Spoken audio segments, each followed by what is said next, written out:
Hello, dear students. Welcome to the new online video lecture series of your SYBSC Microbiology course MB221 Bacterial Genetics. In the previous video or in the previous lecture, we discussed about the basic concept that define the nucleic acid, what are the component of nucleic acids, and what are the controversies or the theories that actually defines the nucleic acid that act as a genetic material. We will see in this video.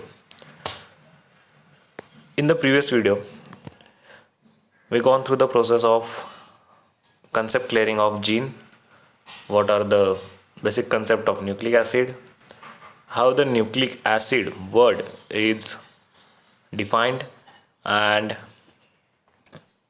the process of invention behind this. The Michel, the scientist, he work on the particularly pus cell. From that pus cell he isolated nuclein and the properties he studied about the nucleic acid is like they are showing the acidic properties, due to which he named them as nucleic acid.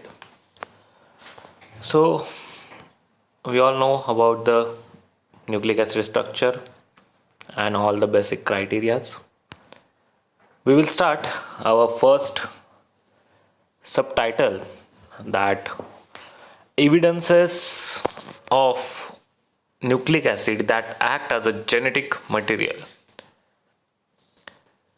For this purpose, we will study about the first experiment of Frederick Griffiths, also known as Griffiths experiment. Is the genetic material protein or DNA?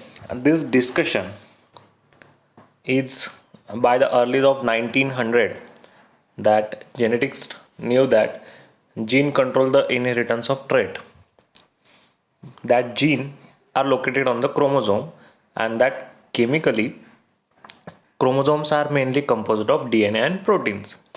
Initially सब लोगों का यही कहना था कि proteins जो है वो लार्ज कॉम्प्लेक्स मॉलिक्यूल्स है और वो लोग जो है स्टोर करते हैं इन्फॉर्मेशन, मतलब प्रोटीन जो है इन्फॉर्मेशन स्टोर कर रहा है and that governs the cell metabolism.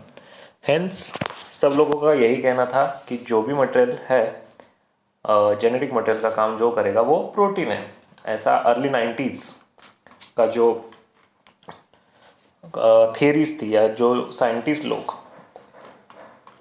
उस एरिया पे काम कर रहे थे, उनका सभी का कहना यही था कि प्रोटीन ये सबसे लार्ज कॉम्प्लेक्स है, लार्ज मॉलिक्यूल है और यही काम कर रहा है एज अ जेनेटिक मटेरियल.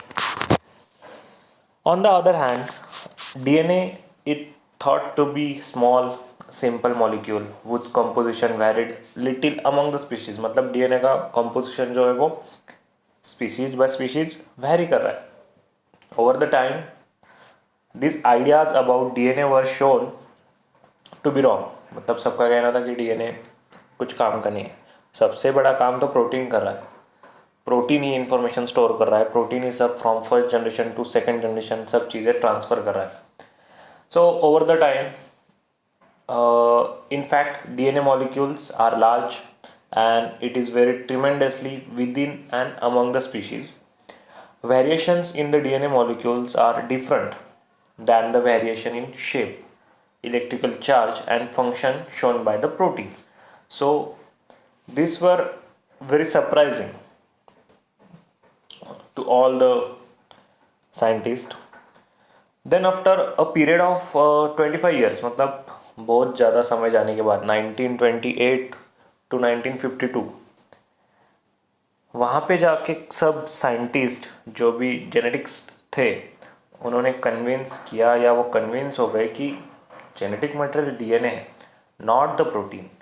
सो इसके बारे में फिर कुछ मेन साइंटिस्ट थे, सबसे बड़ा की रोल उन्होंने प्ले किया है. जैसे हो गया ग्रिफिथ. तब पढ़ते हैं कि अभी ग्रिफिथ्स का एक्सपेरिमेंट क्या डिफाइन करता है. Griffith generally he was a British medical officer in 1928. Frederick Griffith, उन्होंने एक एक्सपेरिमेंट परफॉर्म किया था. Mainly the bacteria that causes pneumonia, उस पर उन्होंने काम किया था. तो वो अभी हम इस वीडियो लेक्चर्स में देखेंगे. तो सबसे पहले जो भी थेरीज थी, फ्रेडरिक ग्रिफिथ उन्होंने बताया कि बैक्टीरियल ट्रांसफॉर्मेशन पे उन्होंने काम किया. उसके बाद एवरी, मैकलॉड एंड मैकार्टी, इन्होंने भी एक एक्सपेरिमेंट किया था ट्रांसफॉर्मेशन का 1944 में. उसके बाद हर्शी एंड चेस, इन्होंने भी DNA as a genetic material इसके लिए काम किया. सो फ्रेडरिक ग्रिफिथ 1928 में इन्होंने डिप्लोकोकस निमोनिया, जो बैक्टीरिया निमोनिया कॉज करता है, उसके अगेंस्ट स्टडी करना स्टार्ट किया. डिप्लोकोकस निमोनिया के जो 2 स्ट्रेन्स थे वो उन्होंने स्टडी करने के लिए सिलेक्ट किए. जैसे हम एक मॉडल ऑर्गेनिज्म जैसे ड्रोसोफिला हो गया, जीनोपस हो गया, ये जो मॉडल ऑर्गेनिजम्स है ये हम स्टडी करते क्योंकि ये एक्सपेरिमेंटल केसेस के लिए they are very evident.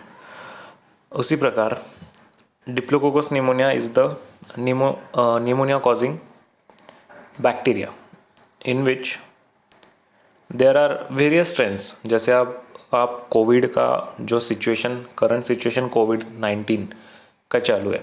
Covid originate हुआ था दिसंबर 2019 में. तब से लेकर आज तक अभी मार्च 2021 चालू है. तो अगर आप न्यूज़ देख रहे हो, उसके बाद रिसर्च पेपर पढ़ रहे हो, न्यू आर्टिकल अगर पढ़ रहे हो, तो आपको पता चलेगा कि 19 से लेकर 2021 तक इतने वेरिएशंस आ गए हैं स्ट्रेन्स में कि वी कैन नॉट प्रेडिक्ट कौन सा कोविड-19 है, कौन सा कोविड-20 है, क्या है, कुछ पता नहीं सकते. Because the variation in the strains, some of them having the asymptomatic virulence, some of them having the symptomatic virulence. So it depends and varies from strain to strain. वैसे ही डिप्लोकोकस निमोनिया है, इसके 2 strains थे. One is named as S strain. S नाम इसलिए दिया गया because it is the virulent, मतलब जो डिसीज या वायरस इन्फेक्शन कॉज करने की कैपेसिटी रखता है, that having the characteristics of lipopolysaccharide. मतलब जो बैक्टीरिया है उसका जो कैप्सूल है, it is made up of lipopolysaccharide, and that could having the potential और the capacity to cause the infection, viral infection. तो फ्रेडरिक ग्रिफिथ इन्होंने 2 स्ट्रेन्स लिया. एक था एस स्ट्रेन, दूसरा था आर स्ट्रेन. एस स्ट्रेन जो था वो स्मूथ, वायरुलेंट या वायरुलेंस कैपेसिटी थी उसके पास, और जो कैप्सूल था वो लिपोपॉलीसैकेराइड इन नेचर. आर स्ट्रेन जो था वो रफ इन टेक्सचर, उसके पास कैप्सूल नहीं था, लिपोपॉलीसैकेराइड का कैप्सूल नहीं था, इसकी वजह से वो रफ शेप था. ठीक है. एंड वो अवायरुलेंट था. अवायरुलेंट था मतलब उसके पास अगर वो बैक्टीरिया प्रेजेंट भी होगा तो दैट विल नॉट इन्फेक्ट और that will not cause any viral infection to particular living body. Okay, so this were the prerequisite of Frederick Griffith. So here you can see that strains of Diplococcus pneumonia used by the Frederick Griffith in his original transformation experiment. Serotype मतलब strains के types, R strain, S strain. Colony morphology. Colony morphology जब हम bacteria grow करते हैं nutrient अगार plate पे, तो after the incubation period मतलब 24 hours and at the incubating temperature 37 degree Celsius, on the next day we will predict the colony characteristics after the observation. Okay, त्याच्यात मग तुम्ही सांगतात की रफ आहे, स्टिकी आहे, ट्रान्सपरंट आहे, ओपेक आहे, मग त्याचे ग्रॅम कॅरेक्टर करतो, मोटिलिटी करतो. मग हे सगळे आपले कॉलनी कॅरेक्टरिस्टिक्स जे आहेत, कलर बघतो आपण, size, shape, colour, margin, elevation, ह्या सगळ्या कॅरेक्टरिस्टिक्स बघतो. त्यापैकीच कॉलनी मॉर्फोलॉजी जी होती डिप्लोकोकस निमोनियाचे, त्यांनी 2 स्ट्रेन घेतले होते. त्याचे हे 2 स्ट्रेनचे कॉलनी मॉर्फोलॉजीज आहेत. कॅप्सूल, आर स्ट्रेनकडे कॅप्सूल नव्हतं, लिपोपॉलिसॅक्राइडचं कॅप्सूल नव्हतं, आणि व्हायरुलन्स पॉवर आर स्ट्रेनकडे नव्हती, म्हणून ती अव्हायरुलंट होती. एस स्ट्रेन जी होती ती स्मूथ होती, तिच्याकडे लिपोपॉलिसॅक्राइडचं कॅप्सूल पण होतं, आणि ती व्हायरुलंट होती. Okay, so here we will see the 4 experiment जे फ्रेडरिक ग्रिफिथने माईसवर केले होते with the help of these 2 diplococcus strain. First experiment run by the Frederick Griffith on the mice or the rat is he injected the live virulent strain of pneumonia. Okay. So after that, what will be the result? Pneumonia cause करने वाला जो bacteria है वो अगर आप माइस में inject कर रहे हो तो ऑब्वियसली बैक्टीरियल इन्फेक्शन बढ़ने लगेगा, और जो भी सिम्टम्स है, लाइक आपको निमोनिया पता है, it is complications of respiratory system. Likewise symptoms of pneumonia is high fever, high grade fever, fatigue, malaise, and anxiety, weakness, and these symptoms were developed in the mice, and ultimately he will die due to the injection or the infection of pneumonia. So S strain का काम क्या था? उसके पास virulence power है, और that will have the potential to cause an infection. So the result is very clear. After that, the second experiment run by the Griffith, in which he injected live non-virulent strain of pneumonia or pneumony, in which mouse or mice is live. Why this is so? It is very simple. अगर R strain जो है उसका virulence जो भी है, it does not contain the virulence power of R strain, due to which अगर उसको infection ही नहीं होगा तो mice it will live. Okay, so in the next what we are going to do,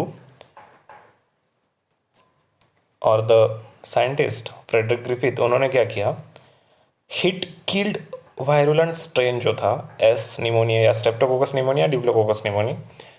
तो hit killed means what? The elevation of temperature due to which the bacteria get dies. Okay, so for this purpose, heat killed strain of S pneumoniae he injected into the mice, and mice will live because the virulence power get destroyed, or the virulent factor get destroyed, and due to which mice is live. And the last one is that in which mixture of heat killed strain and the live non virulent strain of S pneumonia, मतलब आपने क्या किया है, heat kill strain of S strain and live a virulent strain of R you injected into the mice, and the output is mice get dies off. Why this is so? Their lungs contain the pathogenic strain of S pneumoniae. So how this is possible? Griffith ने ये experiment क्यों किया था? Because he want to cure or to find a cure for the pneumonia. For this purpose, he performed the experiments on rat. उसके बाद ये experiment को नाम दिया गया Griffiths transformation experiment. Why this is so? In the last experiment, we can predict that अगर hit killed S strain हमने उसमें डाला है तो हिट किल्ड में क्या हुआ था, माइस जो था वो जिंदा था, तो वो मरना नहीं चाहिए था वैसे भी। और हम अगर उसके साथ मिक्स कर रहे हैं आर स्ट्रेन तो पहले से ही वायरुलेंट है, मतलब उसके पास कोई वायरुलेंस नहीं है। तो ये हुआ कैसे, हाउ दिस इज पॉसिबल? सो इसका ये एक बेस्ट एग्जांपल है that transformation. How this is so? On the basis of the result of step 4, Griffith concluded that there was a transformation of a virulent R strain or the R type to the virulent type because picking up the genetic material encoding the lipopolysaccharide capsule from the heat-killed strain. This bacterial transformation that clearly shows the role of DNA as a genetic material, and it is further confirmed by the result of step 5, which is shown no transformation as DNAs digest the DNA, and the step 6 again shows the transformation as protease only digest protein. So what the Griffith says that, or the conclusion of the Griffith experiment is very simple. अगर हम mouse को inject करते हैं with the S strain तो ultimately क्या है, S strain के पास capacity है डिजीज कॉज करने की, तो माउस विल डाई। सेकेंड, अगर हम माउस को इंजेक्ट करते हैं with the R strain avirulent strain है, लिपोपॉलीसैकेराइड का कैप्सूल भी नहीं है, तो माउस सर्वाइव करेगा। उसके बाद जब हम माउस को इंजेक्ट करेंगे हिट किल्ड, मतलब हम बैक्टीरिया को हिट किल्ड करते हैं, मतलब मार देते हैं with the help of temperature, elevated temperature, तो माउस सर्वाइव्ड। फोर्थ एक्सपेरिमेंट हमने क्या किया, या ग्रिफिथ ने क्या किया कि माउस को इंजेक्ट किया with the heat killed strain of S strain plus R strain, live R strain, तब mouse died and from this. तो ग्रिफिथ ने यही, उनको भी एक क्वेश्चन आया कि ऐसा कैसे हुआ, तो उन्होंने उसके ब्लड सैंपल्स कलेक्ट किए मरे हुए माउस के, और उनमें से उनको पता चला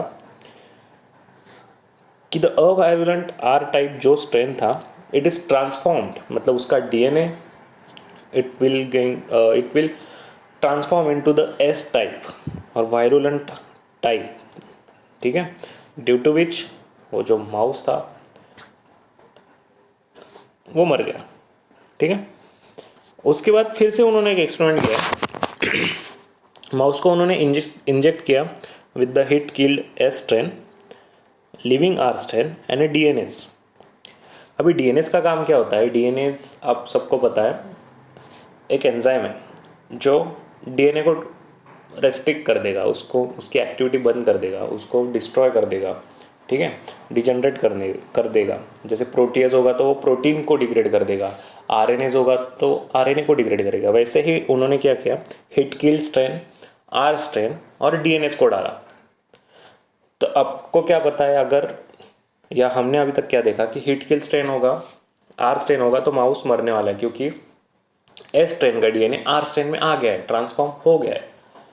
लेकिन उसके साथ अगर हम वो सॉल्यूशन में, वो सैंपल में अगर हम डीएनएस एंजाइम मिला देते हैं तो डीएनएस क्या करेगा, डीएनएस हिट किल स्ट्रेन का भी डीएनए मार देगा, एस स्ट्रेन और जो अपना आर स्ट्रेन है उसका भी डीएनए वो डिग्रेड कर देगा, जिसके वजह से माउस सर्वाइव करेगा। ओके, मतलब अल्टीमेटली फ्रेडरिक ग्रिफिथ का जो कहना था कि डीएनए ही एक ऐसा मॉलिक्यूल है जो ट्रांसफॉर्मिंग प्रिंसिपल को प्रूव करता है, या इट इज़ द मटेरियल और it is the nucleic acid that act as a genetic material. Last में फिर उन्होंने एक कंफर्मेशन के लिए एक एक्सपेरिमेंट किया, उसमें उन्होंने देखा कि माउस को उन्होंने फिर से इंजेक्ट किया हिट किल स्ट्रेन, उसके साथ आर स्ट्रेन, एंड जो एंजाइम अभी यूज़ किया वो था प्रोटीएज। प्रोटीएज क्या करेगा, प्रोटीन को डिग्रेड करेगा।